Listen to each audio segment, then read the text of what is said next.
el contexto de estos trastornos hidroelectrolíticos, y hemos visto en las dos clases previas, sí van a estar inmersos la actividad de lo que es el sistema, el eje hipotálamo hipoficiario adrenal y tiroideo, ¿sí?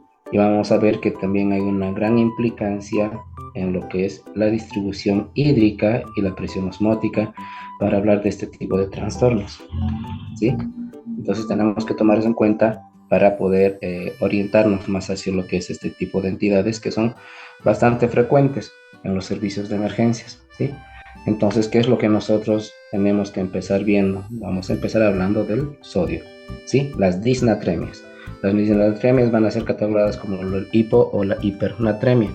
¿Por qué son tan importantes este electrolito particularmente? Por las repercusiones clínicas que vamos a presentar y un factor predictor también de mortalidad. Algunos lo mencionan de esa forma en el contexto de una hiponatremia severa o una hipernatremia severa, ¿sí?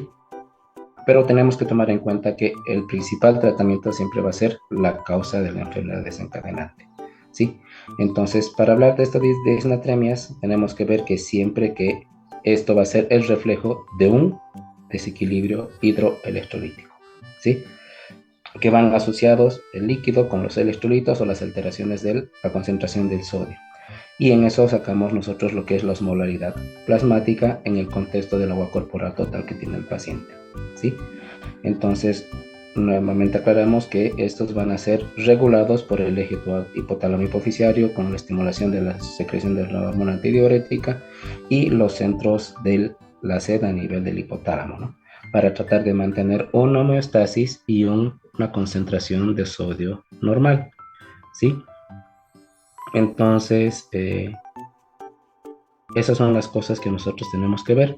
¿Cómo se saca el agua corporal total? Peso en kilogramos por 0,6. Estamos bien, y eso nos va a indicar el volumen que vamos a tener, ¿no? Entonces, hoy día vamos a tratar de aprender unas 4 o 5 fórmulas que tienen que estar en nuestras cabezas para tratar de identificar este tipo de entidades, ¿sí? Entonces, nosotros tenemos que tomar eso en cuenta, ¿sí? El metabolismo del agua y la distribución de nuestro componente hídrico, ¿sí? Vemos que el agua corporal total normalmente va a llegar a ser casi un 60% del peso que tenemos, ¿sí? Y está dividido entre el espacio intracelular, un 60%, y en el extracelular, casi un 40%. Y de esto que está en el extracelular comprende el espacio vascular también, ¿no? Entonces nosotros tenemos que entender esto de la distribución del agua. ¿Por qué? Porque tiene que tratarse de mantener una homeostasis y un equilibrio entre ambas partes de las membranas, ¿sí? Entonces la distribución del agua siempre va a depender de las fuerzas osmóticas que van a estar ahí. A nivel del espacio extracelular vamos a tener el sodio, ¿sí? Vamos a tener las proteínas en el intravascular, y en el intracelular vamos a tener el potasio, ¿sí? Que se va a encargar de retener el agua en los compartimientos, ¿sí? Entonces tiene que haber este gradiente osmótico. ¿Para qué? Para que el agua vaya del de menor osmolaridad al de mayor osmolaridad, ¿sí? Entonces desde ese punto de vista tenemos que eh, hablar de la osmolaridad, ¿sí? Y aclarando de lo que es la parte del sodio, que la concentración del sodio va a reflejar también los cambios en el espacio extracelular, ¿sí? Entonces, todo aumento de la osmolaridad, ¿sí? Nos va a generar una deshidratación, y todo descenso de la osmolaridad nos va a guiar a ensanchar o a hincharse las células, ¿no? Entonces, esto depende de las características de lo que hemos hablado en un momento, de los gradientes osmóticos o las fuerzas osmóticas que nosotros tenemos que tener en los organismos, en nuestro organismo, tanto a nivel extracelular como intracelular, ¿sí? Entonces, lo que decíamos hace un rato, ¿sí? La cantidad de agua va a ser 2/3 partes en el intracelular y 1/3 en el extracelular, que va a estar en el espacio intersticial, en el intravascular, ¿no? Entonces, ahí vemos las características de las concentraciones de nuestros electrolitos en nuestros 3 diferentes compartimentos, en el intravascular, en el intersticio y en el intracelular, ¿no? A lo que nosotros nos interesa es esto, de lo que es la osmolaridad y cuáles son los elementos osmóticamente activos que tenemos, que nos van a ayudar a regularizar este tipo de medio interno, ¿sí? Entonces, no nos olvidemos el sodio a nivel extracelular, las proteínas plasmáticas a nivel del intravascular y el potasio a nivel intracelular van a ser los que son osmóticamente activos para tratar de mantener un equilibrio y una homeostasis en nuestro organismo, ¿sí? Entonces, el 86% de la osmolaridad va a estar dada por el sodio, ¿sí? Y su concentración siempre va a reflejar el nivel de agua que es lo que tenemos, ¿sí? Entonces, el principal condicionante para este tipo de trastorno que vamos a tener va a ser la concentración de agua. Entonces, para hablar de esto de las disnatremias, nosotros vamos a tener que aprender a sacar la osmolaridad celular. La fórmula es 2 veces el valor del sodio más la glicemia sobre 18, ¿sí? Esa es la osmolaridad, ¿sí? Entonces, la osmolaridad va a estar determinada particularmente por el sodio, pero también tenemos que tomar en cuenta por otro tipo de elementos osmóticamente activos, por ejemplo, la hiperglucemia, ¿sí? Que en el contexto de esa situación va a sacar agua de lo que es el espacio intracelular y de esta forma se puede producir una hiponatremia de características dilucionales, ¿sí? Entonces, es algo que tomamos en cuenta para sacar un sodio corregido, por ejemplo, en esto del manejo de la cetoacidosis diabética, ¿sí? Ahora, dentro del mecanismo del equilibrio, siempre también va a estar de la mano entre el sodio el potasio, ¿sí? Que también va a estar inmerso en el contexto de su equilibrio, ¿sí? Entonces, por ejemplo, se pierde potasio a nivel del extracelular, a nivel en forma de pérdidas digestivas o renales, y eso me va a disminuir la concentración de potasio en el extracelular, y esto va a llevar en una forma indirecta a través de la bomba sodio-potasio ATPasa a un descenso del sodio plasmático. Entonces son varias cosas que nosotros tenemos que tomar en cuenta para hablar de unas disnatremias, ¿sí? Entonces nosotros tenemos que tomar en cuenta que el balance hídrico va a regularizar el volumen intracelular, ¿sí? Entonces, dentro de lo que es el equilibrio hidroelectrolítico, hay 3 principios que nos van a regir en lo que es este medio interno. Los solutos, que van a desplazar del de mayor a menor concentración, es el equilibrio químico. El agua va a desplazar de medios diluidos a medios muy concentrados, el equilibrio osmótico, y el equilibrio eléctrico, el principio de electroneutrabilidad, ¿sí? Entonces tiene que haber, las cargas van a estar equilibradas entre lo que es un sodio extracelular y un potasio intracelular a través de la bomba de sodio-potasio ATPasa, ¿no? Entonces, hay que tener en cuenta también, como hemos hablado en anteriores oportunidades, todo lo que implica los antecedentes, por ejemplo, el uso de diuréticos que pueden causar reducción del potasio y en forma indirecta también la reducción del sodio, ¿sí? Entonces es muy imperioso la relación del sodio con el balance hídrico, ¿sí? Y este va a estar relacionado con lo que es la excreción del agua y no del sodio. Entonces, en condiciones normales, la regularización va a ser a través de los osmoreceptores, ¿sí? Y estos osmoreceptores van a estar a nivel del hipotálamo, que van a estar encargados de lo que es el centro, la estimulación de lo que es la sed a través de lo que es la excreción de la hormona antidiurética, ¿sí? Entonces, eso que es lo que a nosotros nos va a ayudar a reabsorber un poco más de líquidos y a mantener una orina concentrada. Entonces, de esa forma, nuestro organismo regula bastante nuestros niveles de líquidos. Esta es la fórmula de la osmolaridad, ¿sí? El número de partículas por el número de solvente. La osmolaridad, la fórmula es 2 veces el sodio más glucosa sobre 18 y una urea sobre 5.6, ¿sí? Pero se ha visto que la urea, ¿sí?, es un metabolito que atraviesa fácilmente la membrana, ¿sí? Entonces no es osmóticamente activa. Entonces se habla de tonicidad o la osmolaridad efectiva, que es 2 veces el sodio más la glicemia sobre 18, ¿sí? Entonces ese es el balance y los contenidos de líquido que nosotros tenemos en nuestro organismo, ¿sí? Entonces, la composición de nuestros solutos, ¿sí?, es lo que hemos hablado hace un momento atrás. A nivel extracelular, el sodio, el calcio, el cloro, el bicarbonato. A nivel intracelular, el potasio, el magnesio, los fosfatos. También tenemos la glucosa, y la urea, que es similar en ambos espacios corporales porque atraviesa libremente, ¿no? Entonces nosotros tenemos que tener una idea con que nosotros vamos a empezar a hidratar a nuestros pacientes, ¿sí? Ya hemos quedado, o bueno, se ha quedado ya de base en entrada que no se puede hidratar a un paciente con dextrosa porque es más hipertónica y casi todo se va a ir al espacio intracelular produciendo un edema celular más que en el extracelular. Entonces de preferencia tomamos la solución salina o el Ringer lactato. ¿Sí? Entonces, ¿qué es lo que nosotros tenemos que aprender a determinar? ¿Sí?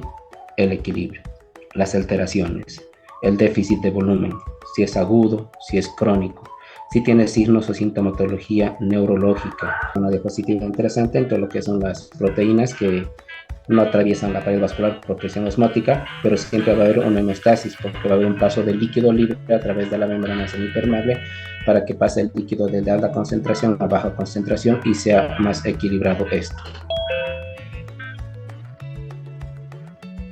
¿Sí? Entonces empezamos con lo que es el sodio. ¿Sí? El sodio va a reflejar lo que es la tonicidad plasmática, la osmolaridad, como acabamos de ver, ¿sí? Y también me va a reflejar los cambios en el volumen. Todo exceso de sodio siempre va a estar acompañado de edemas o hipertensión y todo déficit de sodio va a estar acompañado de hipotensión y taquicardia, ¿sí? Este electrolito y la relación que va a tener con el agua va a estar en una íntima relación con la secreción de hormona antidiurética, que es lo que hemos hablado hace un momento atrás, a través de lo que son los osmoreceptores localizados en el hipotálamo, ¿sí? Que nos van a generar lo que es la estimulación de la sed, ¿sí? Entonces, todo esto son los cambios osmóticos, ¿sí?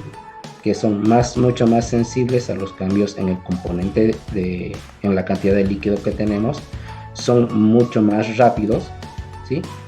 Y nos ayudan en el contexto de mayor absorción de agua a nivel de los túbulos colectores de la nefrona, ¿sí? Y también va a estar regulada por volumen, es menos sensible y estamos hablando de nuestros receptores a nivel del seno carotídeo y de las aurículas que van a detectar cambios del volumen circulatorio efectivo, ¿sí? Y esto nos va a actuar a través de otro sistema que es el sistema de renina-angiotensina-aldosterona, a través del simpático, del péptido natriurético, ¿sí? Y de ahí viene lo que va a ser la concentración de la orina con la mayor retención hídrica que se puede tener, de igual forma a nivel de los túbulos contorneados, ¿sí? Entonces, esa es la regulación que se tiene del sodio. Entonces ya sabemos que son por dos cambios, osmóticos y la volemia. El osmótico es mucho más rápido y más sensible que el de la volemia, ¿sí? Entonces, si hablamos del sodio, tenemos que ver que tenemos que evaluar tres parámetros, ¿sí? El clínico, en lo que habla del volumen de sodio y agua. El bioquímico, más que todo la osmolaridad con las concentraciones del sodio, y la respuesta renal, como vamos a ver en estos dos trastornos hidroelectrolíticos, el análisis de orina y la expresión de los diferentes electrolitos para que puedan ser analizados, porque gran parte de lo que es la reabsorción y la valoración de los electrolitos, tanto como hiper o hipo, va a estar en relación a una función renal, ¿sí? Entonces, referente al sodio, su valor normal es de 135 a 145 mil equivalentes por litro, ¿sí? Entonces, la concentración de sodio disminuye cuando hay un exceso de agua dilucional. Son inversamente proporcionales al agua corporal, ¿sí? La característica es por agotamiento de nuestras reservas adrenales, ¿sí? Y está sujeto siempre a ciertos tipos de medicamentos, como son ciertos tipos de entidades, como es la secreción inadecuada de hormona antidiurética en unos pacientes quirúrgicos, un SHIHAD, por ejemplo, también, o al excesivo consumo de agua o características iatrogénicas que podamos tener, ¿sí? Entonces, empezamos con la hiponatremia. Esa es la principal, ¿no? Tenemos que ver la osmolaridad plasmática, ¿sí? Entonces, hay dos mecanismos de producción de la hiponatremia: la ganancia de agua o la pérdida de sodio, ¿sí? Entonces, en un contexto de ganancia de agua nos viene la hiponatremia de características dilucionales, ¿sí? O también puede ser por la pérdida de sodio. Entonces, en el contexto de esto tenemos que hay un descenso de la síntesis y de la función de la hormona antidiurética. Entonces eso me va a disminuir la absorción de agua que yo voy a tener y voy a tener una orina diluida. Y la excreción también me va a ser de esas características, entonces voy a perder también volumen. ¿Sí? Los síntomas que vamos a tener es de hiperhidratación celular, ¿sí? Y sabemos que el cerebro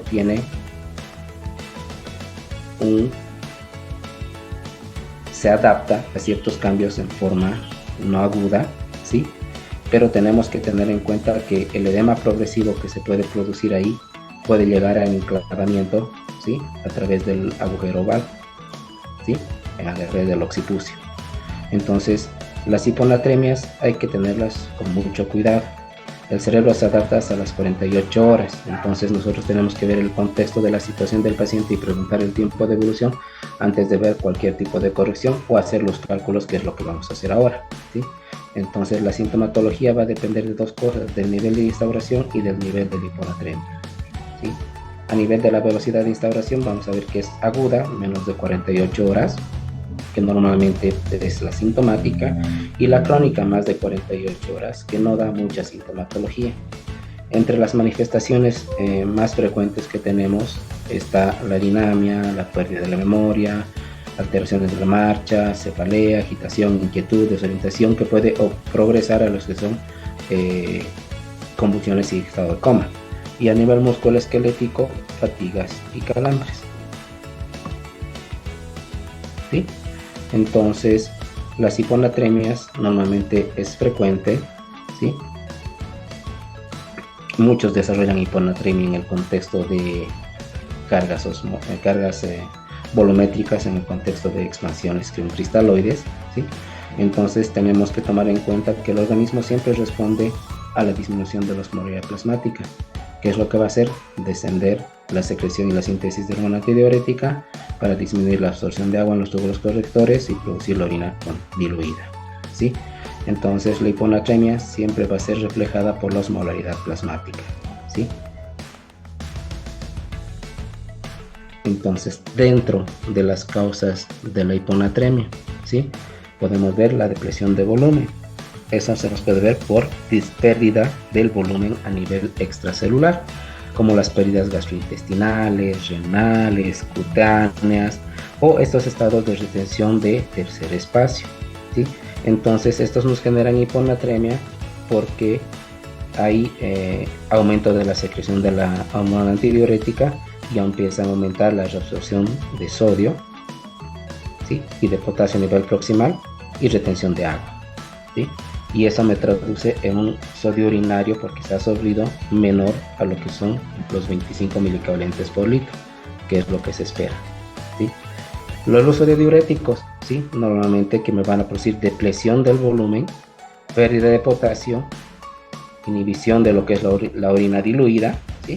Y disminución de la absorción de cloruro de sodio o de sodio, porque hemos hablado que también el potasio se va un poco con el sodio, ¿verdad?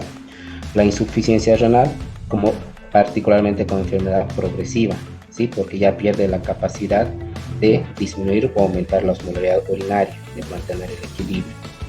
El síndrome inapropiado de secreción antidiurética, ¿sí?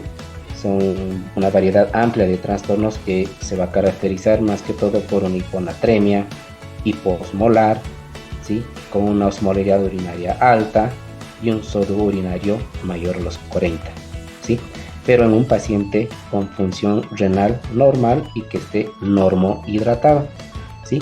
Entonces esas llegan a ser un poco las características clínicas que nos orientan a lo que puede ser un Chihat, que normalmente no hacemos mucho diagnóstico porque vamos viendo que es un diagnóstico por descarte, ¿sí? Y en el diagnóstico por descarte vemos que entre las causas de un Chihat podemos ver infecciones del sistema nervioso central, uso de apoloperidol, bromocriptina, carbamazepina, en pacientes postoperados, neumonías, insuficiencia respiratoria, ¿no? Entonces son cuadros que me van a ir a alterar lo que es la secreción inadecuada de la vasopresina o de la hormona antidiurética, ¿no? La insuficiencia suprarrenal, como hemos visto, que nos va a producir un déficit de cortisol, ¿sí? Que más que todo se va a asociar a una hipernatremia, que se va a agravar en el contexto de depresión de volumen. El hipertiroidismo, ¿sí? También hemos visto que ya nos orienta a que son ciertos tipos de trastornos electrolíticos, porque también me va a afectar la tasa de filtrado glomerular y por ende el gasto cardíaco también, ¿no? Entonces, otro también viene a ser la polidipsia, que es la forma de ingesta de agua en forma desproporcionada. Entonces, eso es lo que les decía. Tenemos que ver las comorbilidades que va a tener nuestro paciente. ¿Por qué? Porque no vienen los pacientes con una sola patología, vienen con una implicancia de comorbilidades ya presente, como son este tipo de pacientes con síndromes ascíticos, los cardiópatas y los renales, ¿no? Entonces, ya no hay una activación de todos los mecanismos compensadores, ¿sí? Entonces, se disminuye la eliminación del agua, se nos da una hiponatremia dilucional, casi en un 35% de los casos, en los pacientes cirróticos particularmente. Y en la insuficiencia cardíaca congestiva hay una liberación del ADH, entonces tenemos que estar utilizando el uso de diuréticos para controlar esta sobrecarga de volumen. Pero nuevamente vamos a eliminar potasio y también podemos eliminar sodio. Entonces la relación entre lo que es el sodio y el agua nos va a hacer mucho de lo que es este tipo de equilibrio y la respuesta del organismo, particularmente con la hormona antidiurética, ¿no? Entonces yo tengo que hacer mi primera evaluación, si esta anatremia es real, porque algunas veces puede verse obstaculizada por lisis, por tiempo de espera para el procesamiento de la muestra, ¿sí? Entonces yo tengo que ver cuál es mi laboratorio real, ¿sí? Y buscar siempre los signos de algún grado de encefalopatía, ¿sí? Entonces hablamos de una hiponatremia leve, moderada, severa. Leve de 130 a 134, ¿sí? Moderada de 125 a 129 y una severa menos de 125 miligramos. Hay algunos autores que hablan de una hiponatremia severa por debajo de los 115, ¿no? Entonces, ¿qué es lo que sacamos de esto? La manifestación clínica, ¿no? Entonces, cuando es debajo de 125, ya el paciente puede empezar con náuseas, malestar general, y a medida que vamos bajando va a empezar el mayor compromiso neurológico, cefalea, letargia, obnubilación, y rangos por menores de 110 nos da un estado de coma. Y hay que tener eso en cuenta. ¿Por qué? Porque el cerebro ya se ha podido adaptar a un estado hiposmolar, y si hacemos nosotros una corrección rápida, vamos a tener un efecto contraproducente, que es la desmilinización osmótica de las vainas de mielina, ¿sí? Y el paciente puede encontrarse o traducirse en una complicación por el estado neurológico persistente que va a quedar, e incluso con pequeñas hemorragias a nivel del núcleo de la base. Entonces tenemos que tomar en cuenta, así como han dicho sus compañeros, uno es la clasificación leve, moderada, severa. Dos, la instauración aguda y crónica, ¿sí? Asociado siempre a los síntomas, y según eso voy a sacar mi osmolaridad. La osmolaridad ya hemos hablado, ¿sí? Que es 2 veces el valor de sodio más la glicemia sobre 18, y la osmolaridad normal va a estar entre 280 y 290. Entonces, ¿para qué me sirve esto? Para lo que les he preguntado. Voy a tener una hiponatremia con osmolaridad normal, elevada o disminuida. El que más nos interesa, la osmolaridad disminuida por menos de 275, que es la hiponatremia hipotónica o la hiponatremia verdadera, que esa es la que sí tenemos que corregir, a diferencia de la osmolaridad normal, ¿sí? Que puede ser causada por una pseudohiponatremia, que es una proporción relativa de líquidos, pero por presencia de otros elementos osmóticamente activos, como es la hipertrigliceridemia o la hiperproteinemia, que se ha visto con más de rangos de 10 gramos por decilitro en proteínas y triglicéridos por más de 1500, ¿sí? A diferencia de lo que es la hiponatremia con osmolaridad elevada, ¿sí? Donde puedes ver de características dilucionales o tratamientos con manitol o altas concentraciones de glucosa, ¿sí? Entonces, si nos damos cuenta, en la osmolaridad elevada no necesita reponer sodio, ¿sí? Tengo que restringir más bien líquidos y tratar la parte desencadenante. Por ejemplo, suspender el manitol o hacer un tratamiento de una cetoacidosis o un síndrome hiperosmolar. Si la osmolaridad es normal, ¿sí? Tendríamos que ver esto de los triglicéridos y de las proteínas aumentadas, ¿sí? Entonces, eso es lo que les dije, no toda hiponatremia se va a corregir. Normalmente sí nos basamos en la hiponatremia sintomática, en la hiponatremia aguda, ¿sí? Y en la osmolaridad disminuida. Eso es lo que tomamos en cuenta. Entonces, el primer cálculo que tenemos es la fórmula de la osmolaridad plasmática, ¿sí? Entonces, nos damos cuenta, y lo mismo que en las anteriores entidades, la sintomatología no es explícita. Náuseas, vómitos, cefalea, desorientación, pérdida de energía, agitación, irritabilidad, espasmos, calambres, convulsiones, coma, ¿sí? Nuevamente hablamos que la gravedad de los síntomas va a depender de la rapidez y del grado de reducción de nuestro electrolítico. Y la hiponatremia crónica normalmente no lleva mucha sintomatología. Per se, no es necesario hacer una corrección rápida de este electrolito, ¿sí? Entonces, es lo que estábamos hablando, ¿no? Leve, moderada, severa, severa por menos de 125 milicalentes, ¿ya? Donde ya hay mucha más sintomatología mientras más bajo sea nuestro valor de sodio, ¿sí? Entonces, esto sí puede causar déficits neurológicos que pueden ser incluso permanentes. Entonces, otro punto que se ha visto para corregir toda anatremia por debajo de 115, sea o no sea sintomática, se corrige. Pero nuevamente hay que tener cuidado con esto de la desmineralización de las vainas de la mielina, ¿sí? Entonces, eso es lo que nosotros tenemos que aprender, ¿sí? Ahora, también tenemos que aprender a verificar la osmolaridad y medir la osmolaridad urinaria. ¿Por qué? Porque hemos dicho que gran parte de lo que es el seguimiento y el tratamiento siempre va a ser en el contexto de la función renal. Entonces, se han descrito varios algoritmos, y si nos damos cuenta, este algoritmo nos ayuda a identificar, en base a lo que nosotros tenemos, el probable origen de este tipo de trastorno, ¿sí? Todos en base también a electrolitos urinarios, ¿sí? Que eso es muy importante, que tenemos que aprender a solicitar, ¿sí? Entonces, toda hiponatremia hipotónica, que hemos dicho que es la hiponatremia real, ¿sí? Nosotros vamos a hacer el cálculo de la osmolaridad plasmática, y esta osmolaridad baja, hiponatremia hipotónica o verdadera, ¿sí? Entonces, yo voy a tener que pedir mi osmolaridad urinaria, ¿sí? La osmolaridad urinaria, si es menor de 100 miliosmoles kilo peso, estamos hablando que hay una polidipsia, que es una ingesta de líquidos de más de 1 litro por hora. Entonces, hay que tomar eso en cuenta para hacer la parte de nuestro tratamiento, o incluso un poco la parte de psicología. Ahora, si la osmolaridad urinaria es mayor a 100, yo tengo que ver si mi paciente está normohidratado, está deshidratado o está hipervolémico, ¿sí? Entonces, si mi paciente está normohidratado, tendré que ver mis posibilidades diagnósticas de un SHIHAC, un hipotiroidismo o una insuficiencia adrenal.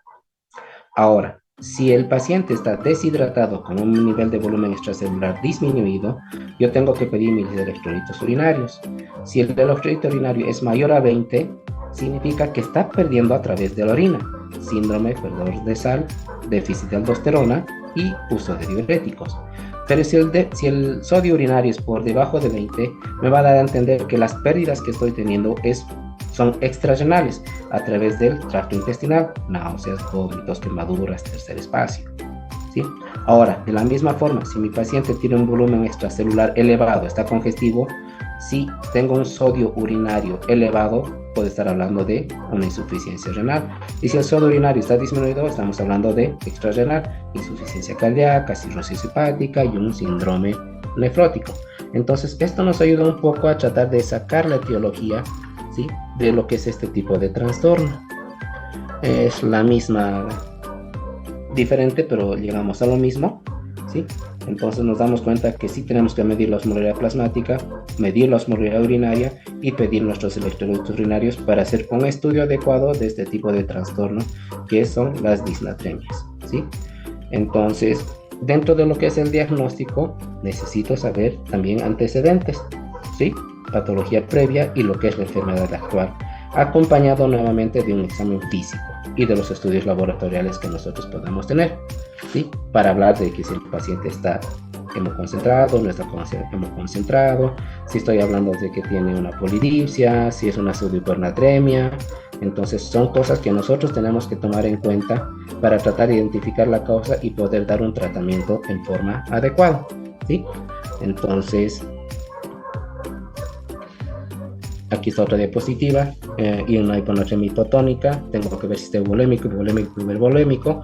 Si está isotónica, la osmolaridad, hiperlipidemias, hiperproteinemias, y si es hiperosmolar, hiperglicemias o soluciones hipertónicas como el manitol, ¿no? Se me desconfiguró esta diapositiva, era mucho más antes, ¿sí? Entonces, yo tengo que ver esto de las correcciones de sodio, ¿sí? Pero ya les dije hace un momento atrás que también tiene que ver mucho la glucosa, que es osmóticamente activa y que me puede disminuir el sodio. Entonces, yo tendría que sacar un sodio corregido, ¿sí? En el contexto de hiperglicemia. Entonces, tiene una fórmula de que por cada 100 miligramos de aumento de la glicemia por encima de los 200, el sodio disminuye de 1.6 a 2 miliequivalentes por litro. Entonces, yo tengo que ver esa proporción, o sea que para hacer mi corrección o catalogar mi hiponatremia tengo que fijarme también la glucosa, porque si estoy con una hiperglucemia voy a tener que sacar un sodio corregido, porque hemos visto que hace que el azúcar desplace agua hacia el espacio hacia el espacio intercelular. Entonces nos va a dar una característica y un sodio que no va a ser el real, ¿sí? Pero igual tenemos otro tipo de fórmula que es el sodio real, el sodio corregido, que es 145 más una relación de 900 dividido entre 100 por 1.8, que son constantes, o tratar de sacar el déficit de sodio, ¿sí? Que el déficit de sodio es en base al agua corporal total, ¿sí? 0.6 por 0.5 en mujeres, por el peso del paciente, por una relación de 120 menos la natremia que nosotros tengamos, ¿sí? Entonces, vemos algunas características en base a lo que es este tipo de entidad, algunos tipos de enfermedades o factores, medicamentos, diuréticos, antidepresivos, analgésicos que me pueden ayudar con esto de la eliminación del sodio o la reabsorción de mucho líquido, problemas cardíacos como son la insuficiencia cardíaca congestiva, enfermedades renales, enfermedades hepáticas, ¿sí? Síndrome de secreción inadecuada de hormona antidiurética, el SHIHAD, ¿sí? Vómitos, pérdidas gastrointestinales con pérdida de electrolitos, ¿sí? La potomanía, cambios hormonales como la insuficiencia suprarrenal, enfermedad de Addison, niveles bajos de hormona tiroidea, ¿sí? Entonces, son varios artefactos que nos llegan a producir este tipo de trastornos, ¿no? Entonces, para el tratamiento, ¿qué es lo que yo tengo que hacer? ¿Sí? Ver la sintomatología, ver el tiempo de evolución y sacar mi osmolaridad, ¿sí? Entonces, ¿cuándo voy a tratar? ¿Y en qué momento? Entonces, yo tengo esos tres parámetros para decidir cómo y cuándo voy a empezar a tratar a mi paciente. Pero tengo que tener en cuenta que si es un paciente crónico y lo voy a corregir demasiado rápido, voy a tener una intercurrencia que es la desmielización osmótica, ¿sí? Y eso no lo voy a ver en forma inmediata. ¿Por qué? Porque mi paciente ya está con un deterioro neurológico en contexto de esta patología y no voy a ver más cambios en el transcurso de los días. Y la única forma de que pueda manifestarse es porque no va a despertar o va a quedar secuelado y nosotros tendríamos que ver una resonancia magnética, ¿no? Entonces yo tengo que ver también el nivel de corrección. No puedo corregir todo, ¿sí? Se corrige una primera parte en las primeras 24 horas y otra parte en las siguientes 24 horas.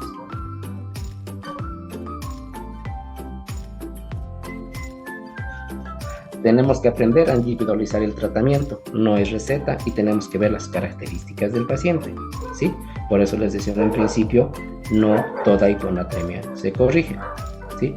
Porque si mi paciente está con depresión de volumen, tengo que hacer también cargas volumétricas. Si mi paciente está congestivo, tengo que hacer una restricción de volumen, ¿no? Y si mi paciente está deshidratado, tengo que pasarle volumen y soluciones hipertónicas también en estos tipos de casos más graves y demasiado sintomáticos, ¿sí? Entonces yo tengo que ver estos dos caminos, así como estamos hablando anteriormente, un paciente sintomático y un paciente asintomático. El paciente asintomático no es una emergencia, tengo que tratar de ver las cuentas que hemos hecho, la osmolaridad plasmática, urinaria, nuestros filtros urinarios, para tratar de ver la etiología de esto, ¿sí? Entonces, si mi paciente está hiponatrémico crónico con disminución de volumen, voy a hacer cargas de soluciones salinas para tratar de corregirlo en un lapso de 48 horas, ¿sí?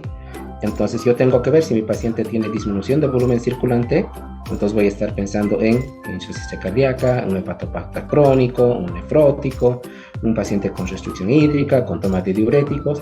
Entonces me voy a tratar la enfermedad de base y con eso se va a ir resolviendo poco a poco el cuadro, ¿no? O en un síndrome de Shihad, que tengo que hacer yo una restricción hídrica porque es normovolémico el paciente. En cambio, si mi paciente está sintomático, voy a utilizar soluciones hipertónicas, ¿sí? Entonces voy a utilizar 0.6 por el peso por el sodio deseado menos el sodio actual, ¿sí? Entonces esa va a ser mi fórmula para hacer una corrección.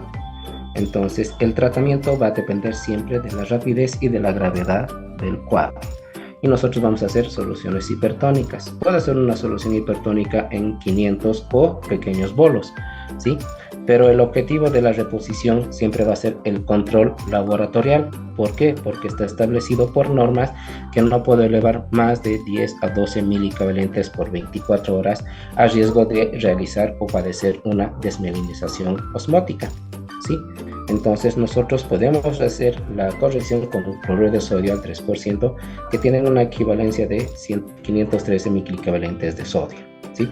Porque la solución salina normal tenemos que 154, entonces adjuntamos unas 3 ampollas de cloruro de sodio al 20% y con eso llegamos a los 513 milicavalentes, ¿sí?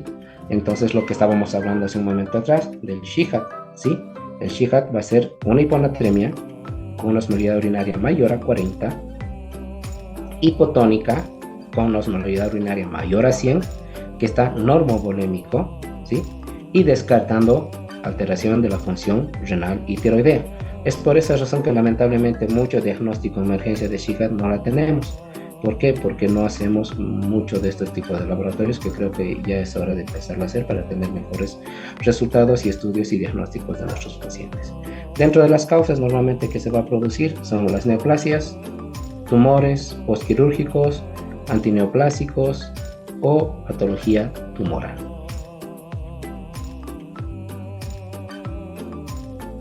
¿Sí? Entonces, el tratamiento en el Shihad es restricción hídrica, manteniendo siempre un aporte de cloruro de sodio, ¿sí? O podemos darle cloruro de sodio hipertónico, pero siempre asociado a un diurético, ¿sí?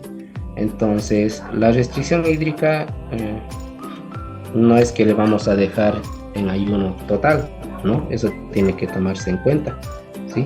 Hay diferentes tipos de fórmulas que ahorita se los voy a pasar para calcular, porque una restricción hídrica significa que le vas a dejar una vía con un stopper. No, o sea, hay que pasarle cierto volumen, que es lo que a nosotros nos interesa. Un aporte quizás hasta de 500 mililitros para 24 horas para mantener un nivel de hidratación normal, ¿sí? Entonces, aquí tenemos una gráfica en la cual tenemos dos entidades que se pueden asociar a hiponatremias, como es el Shihad y el cerebro perdedor de sal.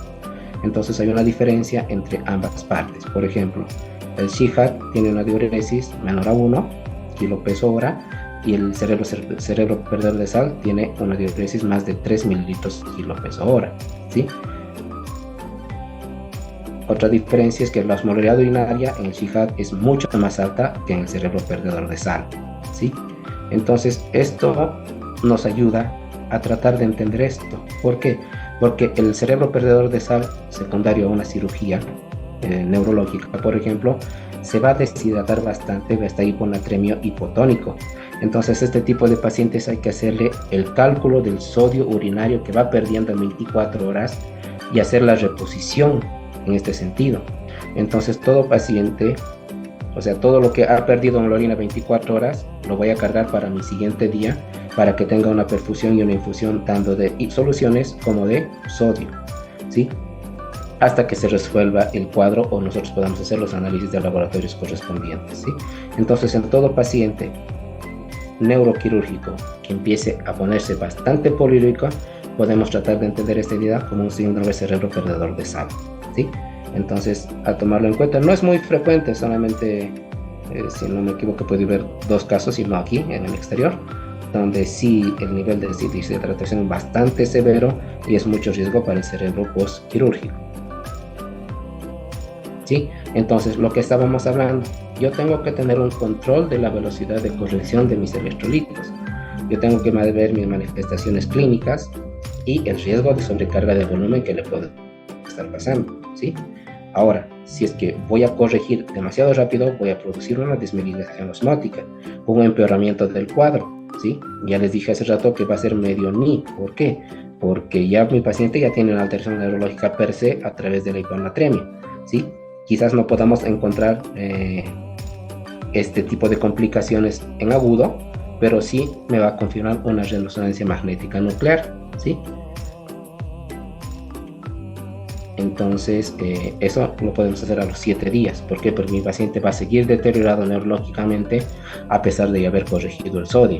Entonces, me va a dejar con un grado de encefalopatía, pero secundario a la desmilinización osmática gradual. El nivel de corrección, que les dije, no más de 10 a 12 milimoles o miliequivalentes por día o 18 en 48 horas, ¿sí? Entonces, si supero el ritmo de corrección, o sea, si yo voy a hacer un laboratorio de control a las 2 horas y veo que me he sobrepasado, entonces ya tengo que tener cierto tipo de conductas, ¿sí? Que es lo que es esto, ¿no? Entonces, si mi sodio es menor a 120 y he logrado aumentar por lo menos de 2 milimoles por litro, entonces tengo que seguir evaluando y tengo que seguir haciendo mis correcciones. Si mi sodio ya hemos elevado más de 6 milivalentes por litro, puedo ver la probabilidad de interrumpir las correcciones y hacer un control laboratorio en forma posterior. Y si es que mi laboratorio ya ha aumentado más de 130 o más de los 8 a 10 milivalentes por litro, voy a frenar mis medidas, ¿sí? Y tendría que reevaluar a mi paciente para empezarle a pasar volumen, ¿sí? Entonces, la reevaluación es la parte más importante que nosotros tenemos que tener en este tipo de pacientes.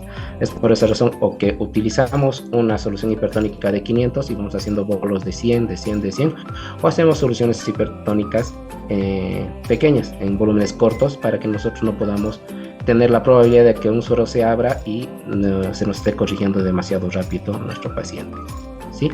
Ahora, tenemos pacientes que son asintomáticos, que están hipovolémicos, los mayorcitos, los deshidratados. Entonces tenemos esta otra fórmula, ¿sí? Que es en base no a la cantidad de sodio, ¿sí? Que le vamos a pasar en carga, sino a la cantidad de solución fisiológica, que tiene, claro, un componente de milicolentes de sodio, para pasarle en 2 días, o sea, para hidratarlo, ¿sí? La fórmula es 140 menos el sodio que tenemos por el agua total dividido entre 154. 154 va a ser la cantidad de milielementos de sodio que tiene una solución fisiológica, ¿sí? Entonces, en el ejemplo tenemos 140 menos 120 de sodio que tiene mi paciente, es 20 por el agua corporal total, de 80 kilos por 0.5, 40 dividido entre 154, entonces el resultado me da 5 litros. Entonces, esa es la cantidad de volumen que yo le voy a pasar a mi paciente en el lapso de 48 horas. La mitad le paso en 24 horas y la otra mitad en las siguientes 24 horas, ¿sí? Ahora, si mi paciente está hipervolémico, ¿sí? Yo tengo que hacer restricción de agua, incluso la probabilidad de diuréticos, ¿sí? Entonces, esto se convierte en una emergencia por el edema cerebral que va a presentar, ¿sí? Y el riesgo de encefalopatía permanente que le pueda dejar mi paciente, ¿sí?